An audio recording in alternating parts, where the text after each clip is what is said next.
భారత్పై 25 ఏళ్ల కుట్ర, టార్గెట్ 35 ఇయర్స్, ఇంకా మిగిలింది 10 ఏళ్లే. ఇప్పటికైనా భారత్ మేల్కోకపోతే జరిగేది అల్లకల్లోలమే. ఎందుకు ఈ వ్యాఖ్యలు చెబుతున్నానంటే, ఇప్పుడు నేను చెప్పబోయే స్టోరీ మొత్తం అక్షరం పొల్లుపోకుండా జాగ్రత్తగా వినండి. ఈ ప్రపంచంలో ముస్లింలకు ఉన్న దేశాలు ఎన్నో తెలుసా? 56 దేశాలు ముస్లింలకు ఉన్నాయి. క్రిస్టియన్లకు 100 దేశాలు ఉన్నాయి. హిందువులకు ఉన్న ఏకైక ఒకే ఒక్క దేశం భారతదేశం. ఉన్న ఈ ఒక్క భారతదేశాన్ని కూడా ఎట్లా నాశనం చేయాలా అని కుయుక్తులు పన్నే శక్తులు దేశం బయట గోతికాడ నక్కల్లా కాపు కాచున్నాయి.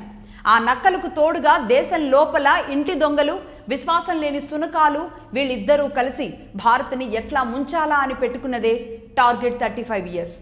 స్వాతంత్ర పూర్వం జరిగిన దాడులు, అల్లకల్లోలాలు ఒకెత్తైతే, స్వాతంత్రం సిద్ధించాక దేశం లోపలే ఉండి డీప్ స్టేట్ పాలిటిక్స్ గేమ్స్ని భారతదేశంలో ఆడిస్తున్నారు ఇంకొందరు.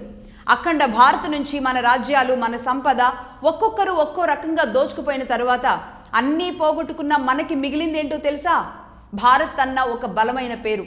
స్వాతంత్రం సిద్ధించాక మనం మనపైనే ఎలా దాడి చేసుకున్నామో తెలిస్తే ఇప్పుడు నిజంగా ఆశ్చర్యపోతారు.